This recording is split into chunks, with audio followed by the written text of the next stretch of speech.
guys, what's up? We're doing great. I'm Diego, and this time we're gonna watch episode 8 of season 4 Legend of Korra, which is called Remembrances. This time I'm not gonna do a recap because the episode does that job itself. Just so you know, I'm going to do this reaction with my girlfriend, and before that, I just want to read some comments from my Patreons about this episode. I think they really have very interesting perspectives about this, and I really wanted to share that with you. Matthees, I'm sorry, I don't know how to pronounce his name. I'm sorry.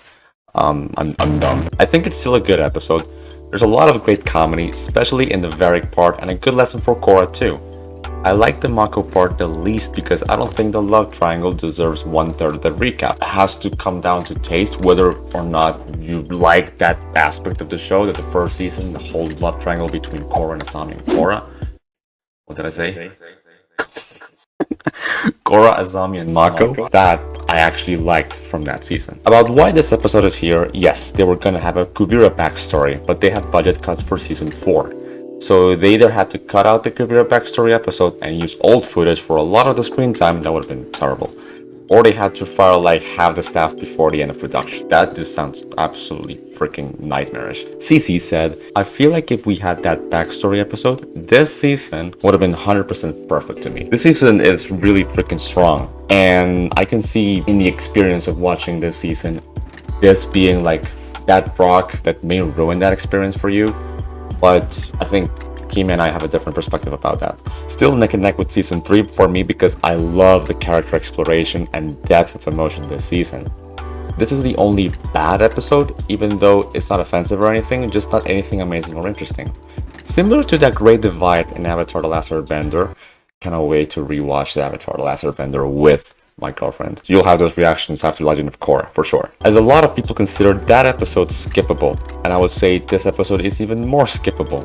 So other than that, I think it's a perfect season. I did like the moment between Korra, Asami, and Tenzin in this episode though. I think it really comes down to your experience of watching this episode, with whether it's hit or miss, the comedy and the drama, and you know, you'll see the reaction. Caitlin says, this is my least favorite episode in both Avatar: The Last Airbender and Legend of Korra. As people told you, this episode was supposed to be a villain backstory. They should have expanded the enemy of the gate's flashbacks more. That would have been awesome. That would have been amazing. Because I really love that episode as well. But I guess they thought episode 8 would do it, even though of the production issues throughout the series so far. I wouldn't be surprised if that was like the whole thought process of it all. Alec Campo said, behold, budget cuts to the episode, lol. Glad you still had some fun with it. Okay, well, you already know about the title. The question is, how much we like the episode. The only part I really loved is the scene with Asami, Korra, and Tenzin. Seeing Asami and Korra bond over Korra's past experiences is just so great to me and adds to their development. Just by reading that, and thank you so much for everyone that commented in Patreon. It makes me want to rewatch that section specifically, link it to the whole experience of season 4, and maybe appreciate this episode even more. And before I continue, you also have full uncut reactions of Legend of Korra in Patreon of episodes 9 and 10 as well. Reactions with my girlfriend, link down below in the description box. So grab a cup of tea, let's watch it. Okay, we're back everybody. Let's go. Starting in 3, 2, 1. Korra is back, and yours truly, Shiro Shinobi, couldn't be more thrilled. They're so cute. To bring you news of Korra and her hair. Yeah, she's so cute with that hair. Equalist revolution. I still have nightmares. Then there was the time I covered the UNCUT Mover premiere. Boy, was that fun. But enough about me. Sit back, relax, and take a trip down memory lane. Oh, okay. They're gonna remember stuff from the past. Okay. Is it gonna be like a recap episode then? I'm not saying anything. Let's toughen you up. I wasn't ready. Oh my god. My baby. How dare you injure the prince? Would His Royal Highness like a cherry berry lemonade? And maybe some of those sticky dumplings too? Oh my god, Prince, they are one for the other. Yeah. How do I not know stuff about you? You never asked? Well, I'm asking now. Is there a special lady in your life? Not since Korra and I broke up. Oh. Burn. Burn, baby, burn. How'd you guys first meet? Bolin and I were playing for the Fire Ferrets. Okay. Pro bender? Yes. Wow, Oh, I heard you play on the radio. Come on, Bolin, we're up. Whoa, So- that was the first time you met? Kind of rude there, buddy. You know what else is rude? Interrupting. An amazing pro bender. And a loyal friend. She Yeah. helped me save Bolin when he was taken by the Equalists. I didn't mention it, but I love how you can see the body difference between Mako and Prince Wu. Like, he's so bulked up. One that actually works. Yeah. Okay, here's where Asami. I didn't like Asami initially. I remember. Yeah. I wanted to kill you. But gosh, she was so hot from the beginning. So I was Aw. thinking we should spend some time together. Look, I really like you, and I think we were meant for each other. I wanted to die in that moment. I really wanted to die. Oh my god, I felt so much like Korra. I Don't hate feel the that same way part. about you. That's hard. This is really an underrated episode. I really like this episode. Aw. Dogs, you player. Whoa, I thought you were dating Asami. Get out of here! No, Mako. You take after your grandfather. Grandma? Denial. Okay, maybe I was dating her. It was all very confusing. Mako, you are terrible at this. I'm glad you're here. Oh, Oof, I bet Ah. Asami wasn't too happy about that. oh I love that moment. Yes. You have feelings for her, don't you? Things are crazy right now. Can we deal with our relationship problems later? Well, there might not be any relationship to worry about later. Ouch. Yeah. I'm sorry things got so messed up between us. But whatever happens today, I want you to know how much I care about you. It really is amazing how Mako has progressed as a character ever since the first season. It's That's why I amazing. love him. It was a Can I breakup. just It get on was. with the rest of my story or what? Because it was a Fine. freaking- But I hope you weren't as ambiguous with Korra as you were with Asami. Trust me, I wasn't. Yeah, the way he handled things is questionable. Don't talk like that about my baby. But hey, what he felt for Korra was genuine. Yeah. I really felt that moment the first time. And then you two lived happily ever after. No. Of course you take his side. I'm not taking his side. You know, sometimes I wonder whose side you're on. There aren't any sides. How could you take his side? What's with you and sides? I didn't notice that. Oh my god, so many! Repeated over and over again about side. Are you breaking up with me? No. Yeah. I guess I am. Now that's a breakup. My baby. I agree with that. I know, don't tell me. I had no right kissing Asami. No, actually, but- I'm completely fine with that. You officially broke up with Korra, and therefore you're free to smooch whoever you wish. Yes. But Yes. yeah, because and she didn't remember back then. Then she, Oh my god, I missed you so much. my gosh, like Why? I kind of do as well. Korra is playing with lights. Korra's playing with the lights. Oh my god. If you see the lights off at any time, it's because of her.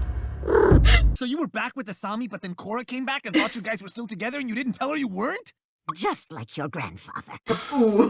Oh. You know, it seems like you're so afraid to disappoint anyone that you end up disappointing everyone. Truer words have never been spoken. High five! I love when they use this. The bubble character. Yeah, the little characters, they're so cute. Us doesn't work. You're right. It's over. For real this time. Chon, chon, chon. I really love that scene as well. It was awkward being around Korra and Asami. As you were.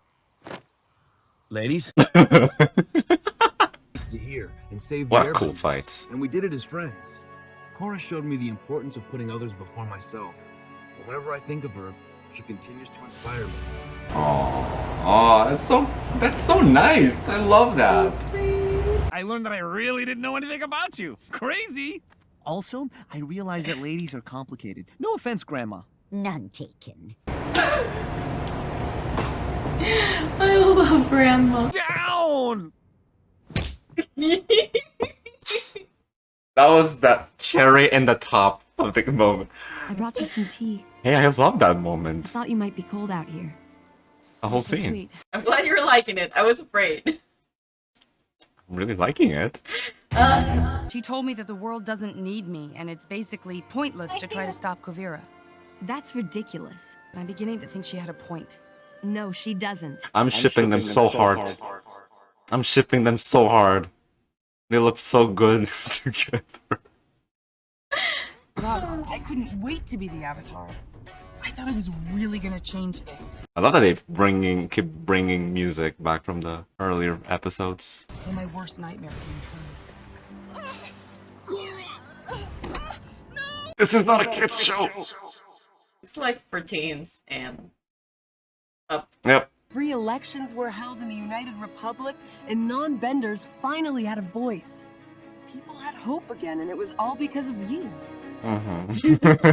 Hopeful too. But that feeling didn't last long. A new enemy took his place. I'm loving how it's not only a memory, like going back memory lane, but it's also like Asami reminding her what she did right, but then Korra still like reminding herself how that keeps haunting her in a way. Gosh, I love this episode. Is freaking amazing. It's just so emotionally impactful. For destroying I hated that. connection to my past life. Gosh, I mean, it's so heartbreaking. All of that. It's one But of it my was so favorite. powerful. It's a powerful episode. Powerful. Yeah, powerful as frick. Like. You became more powerful too. I mean, you turned into a giant spirit. I love that. I love it, okay? I don't care. Favorite moment. I of loved the whole show. I was so scared. the first time. Earth Queen would still be alive. I mean, And I he was that moment was bringing so much chaos. Than ever now. Nothing's changed. Wow, nothing's changed. Yeah, like she feels like everything she's done is being like undone. Meaningless. Better yourself over time, which you have. You've changed so much since you first arrived on Air Team. When you first came here, you were hot-headed and a bit selfish. I love what he said to her, like, this Asian. Yeah, it was like so ancient or whatever. Like it's so meaningful. Yeah, I don't remember the line, but it was so funny. Thank you both. Oh. No matter how crazy things get, I'll always try to restore balance. Oh. It's cute. It's cute. I love how Tenzin just popped in there like, I'm gonna give you some wisdom here. I'm gonna remind you. I present to you now, Bolin, as UNCUT, Hero of the South. Trademark Vera Movers International. Yes, the bubbles are coming back. Hero of the world! Wait, am I playing UNCUT or is UNCUT playing me? That's a good question. I left my friends and family to join up with a psychotic dictator who imprisoned me, and now I'm running back home with my tail between my legs. Oh. The story of Bolin begins in an exotic port of call. A wise sage, the richest merchant in the world. I love he's being like the storyteller. It's Very big journey. expressed. Yeah. If you want to tell my true story, you should start from when I met Korra. She came to the bending. Everything arena. starts with Korra. Yes. I mean, yeah. This is even more amazing than I imagined. Name's Bolin, by the way. Korra. Boring. When does the singing start? There wasn't any singing. No! Why are you doing Bolin so dirty? Is trapped in the spirit world. The world's most evil villains realize that with Korra out of the way, That episode is amazing. I love it.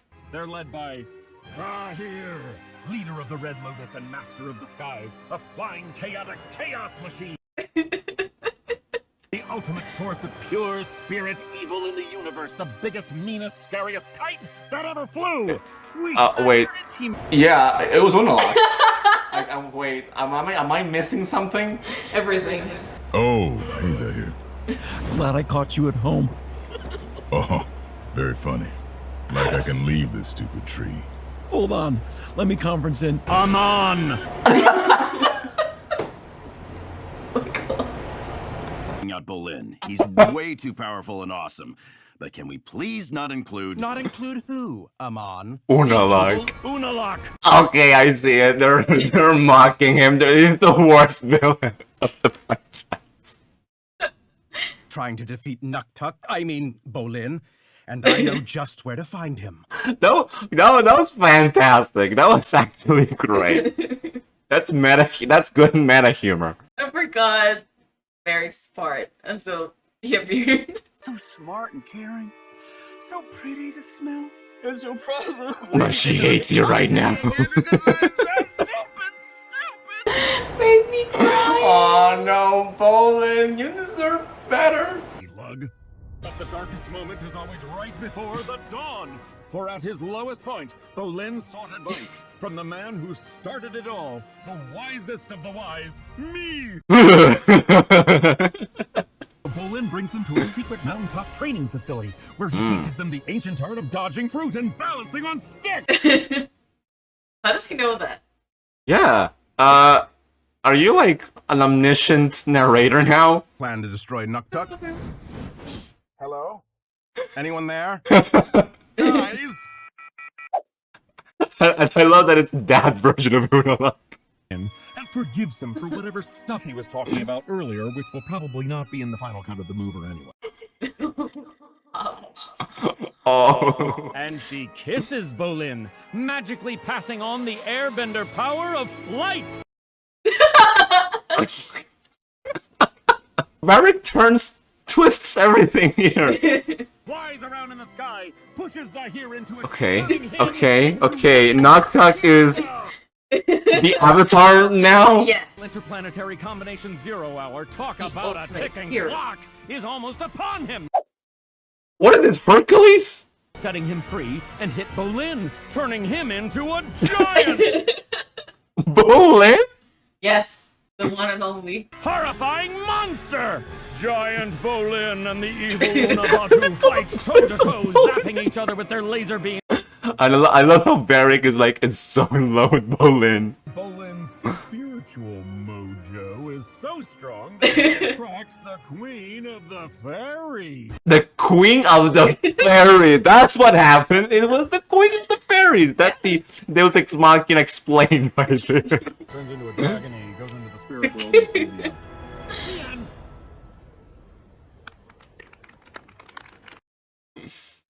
Now that's the story. Are you crazy? It's just a mover. Don't overthink it. It's like a ride. Never let the truth I love get in it. the way of a good story. That makes so much sense. Oh my god, it finished. Okay, it makes so much sense. It makes so much sense that he tells that story because he's a filmmaker and his stories are ridiculous. Korra. Oh yeah, there's Korra. I would bring her, but she's like very chill right there, so I don't want to bother her. And she would escape. Yeah, she would escape. But hey, so yeah, that was episode 8 of Legend of Korra Season 4, Remembrances. What's the story behind this episode? Just to, you know, like, what happened? I just read one comment, and I'm not sure if it's real, but apparently they wanted to make a Kuvira backstory. Backstory episode, okay? Nickelodeon did this. Okay, so yeah, a Kuvira episode would have been much more interesting for sure, because that's the main plot line, and Kuvira's the villain, of course. And what we were given with Sue, what happened before taking Boss and Say was really interesting. Is this, I mean, I've heard that this is like the weakest, like the worst episode ever of not only Korra, but the Avatar verse. It's the worst episode ever. I loved it. What the frick? I loved it. What the frick? I mean, I remember telling him, like, probably you will need help for this episode, because there's nothing really new from this episode. Oh, yes. No. It's totally a filler episode. You can totally skip this episode, and you don't miss anything. Really. Exactly. Yeah. I mean, I feel like the writers did a lot with this episode, adding this comic commentary. Yeah, from the others? From the comedic commentary from them, yes. Like they did a lot, so that's what makes it enjoyable. Yeah. But really, you can just skip it in. Yeah, it doesn't really harm your enjoyment of the story in any shape or form. But the thing is that, you know, it's a recap episode. It's not the first time I've ever seen a recap episode in any show. I've seen efforts of a recap episode that are straight up, like, lazy. Like, very lazy. For example, I love Friends. I love Friends. They have a recap episode. They have more than one recap episode. Oh, no. Yes. There was one... No. And there's one involving one character. The whole episode is just that character having an interview. The whole rest of the cast is in the couch. The interviewer is asking questions to that character. He just remembers stuff. I think that's lazy. Here, it actually felt very comedic and natural at times. I think my favorite parts, it's the first third of the episode and the last third of the episode. I think it's involving Mako telling his whole love triangle mess with Prince Wu, and it felt like this kind of like therapy for Mako, because therapy, that was the third. I'm saying therapy because he's talking, because this is something very important that I had a complaint about Mako in the first season. Like, he didn't know how to explain himself properly about Asami, about Korra. He didn't communicate. That's the thing. He didn't really know how to communicate. Over here, we have now the progression of that character in which he's now communicating those problems, and then he's being corrected and he's being like questioned by Prince Wu and by his own grandma. And I love those creative choices of the bubbles like popping right there, because they have the advantage of working with the animation medium. Yes. You can do a lot with that. You can do that. You can totally do that. And I love how it really is like meta humor on those relationships being like so awful. But they were so fun. I really enjoyed that whole section because I really enjoy that whole love triangle mess, but I can see why it's so annoying from time to time. But I really enjoy it. The entirety of that. It was so funny. It was so funny. The section about Korra and Asami, I think that's the part in which it felt like much more like not as creative as the other ones. It lacked. It lacked. I think it lacked a little. Because I think it was just like having this normal conversation about Korra's enemies and that whole thing about Korra feeling like very guilty and very like unfulfilled about her doings as the Avatar right now. Seeing Asami and Korra bond over Korra's past experiences is just so great to me and adds to their development. Just by reading that, and thank you so much for everyone that commented in Patreon. It makes me want to rewatch that section specifically, link it to the whole experience of season 4, and maybe appreciate this episode even more. I just feel like with Mako, we had this whole story involving Korra. Yeah. And then we had Varric twisting everything. Korra wasn't there. That they didn't know what to add in Korra. They didn't know. Yes. That for me is the weak part of the episode. Which is weird because I mean it's Korra talking to Asami, which I'm not gonna lie, I mean they look freaking good together. I mean they're Please help me. Mako and Korra going back together. They're totally not coming back together. That is so not happening. Maybe. No. Maybe Asami? After with Korra? No! No! Are you kidding me? No, we are passed through that. I really enjoy that, but we are passed through that. No. Or maybe your idea comes true. That would be amazing. I would love that. Or maybe nothing happens. Okay, shut up. Now, help me. Please help me. Korra and Asami at the end, it felt kind of forced to me when Tenzin just came in like, oh, I'm here to remind you of that. It was funny. It was very funny. But I'm like, are you coming here because you wanted to like to have a conversation? Or you really had, I don't know. He had to be there. He had to be there, yes. Because he is an important character of the show. Of course. And then, I think it's my favorite part of the episode, which is Varric twisting it all around.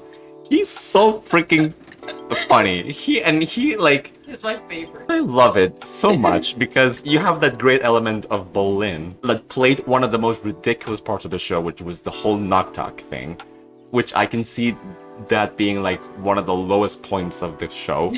It's not my favorite part of the show. I enjoyed it for what it was, and I really enjoy Varric really like mocking that whole thing. Bolin and Noctok are maybe the same person. It's just hilarious to me because in season 2,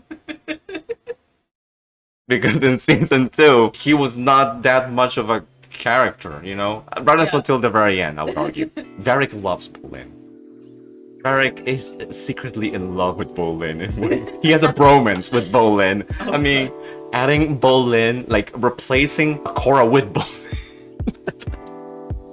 That was hilarious. That was hilarious. Arguably my favorite moment is when the phone call. The phone call between Batu and Zahir and Amon is just being like excluded in this group of villains. Like, yes, he is the weakest villain. He is the weakest villain of the whole franchise. Even though I love that season. I love the second season. And well, you do as well. Yes. Like, very much. I just love the whole comedic aspect of it, and I love that they kept bringing the bubbles in that part as well. I mean, this episode is not one of the best. It's not one of the best. It is one of the funniest for me. I would have no problem rewatching this episode when I rewatch the show. I think the advantage of this episode is that having seen all the show, you can see this episode on its own at any time. If you happen to enjoy it, if you happen to like it. I liked it. I really liked it. I really liked it. I think it was a fun episode. I told you, like, for me, it's really funny, but I can see how you probably would hate it. Because there's nothing new. It's like, it's recycling the same scene. So, yes. I was afraid. Yes. That can be lazy. I mean, the concept of a recap episode is kind of lazy. It's like you're not really adding anything. What this episode gave me was, well, a lot of fun, was a lot of meta humor, a lot of like mocking things that Korra fans didn't like at all. Yeah. And I really appreciate that. I really appreciate that they're very self-aware about that. And I love that it's totally like in 3 different parts. Yes. You know? I really love that structure. They all feel very different. One feels, for me, kind of like a therapy session for Mako. The other one, it was like the normal conversation that's the between Korra and Asami, and then Tenzin at the end. And then at the end, Varric, the twisting storyteller. That was amazing. I really love that. So far in this season, look, this season is super strong. It's super freaking strong. It's the weakest episode of the season, but it's still, I would rank it as at least a good episode. Yes. I think it's a good episode. It's a fun episode. Probably, if I rewatch season 4 and I get really immersed in the whole Korra and Kuvira storyline, I would probably skip this episode, but it doesn't mean that I don't enjoy it. It's just that, as a recap, you can skip it, no problem. But this is the weakest episode. I really liked it. I passed the test. That makes me happy. Again. So happy. Let me know what you think about this episode in the comments. If you hate it, if you love it, if you like it, if you appreciate it, and Korra's playing. Yeah, just please let us know what you think about this episode. I'm really curious. I would have preferred that Kuvira episode by far. Yes. But I'm satisfied with what we got here. Honestly. And I cannot wait for it now, the big storyline, the big storyline that's happening. Of course. That will be it. Thank you so much for watching. I really hope you enjoyed this video. If you want more content like this, please give it a like, and you may want to subscribe if you haven't yet. You can also join my Patreon for full uncut reactions of The Legend of Korra and much more content as well, and have access to exclusive polls for exclusive content only on Patreon. I also do first time watching movies, rewatching movies, other TV show reactions, and much more. And we'll see each other in the next one. And follow me on Twitch. Rick. He's the worst. Please help me. Follow him on Twitch. Follow him on Twitch. Himemi Dori 2.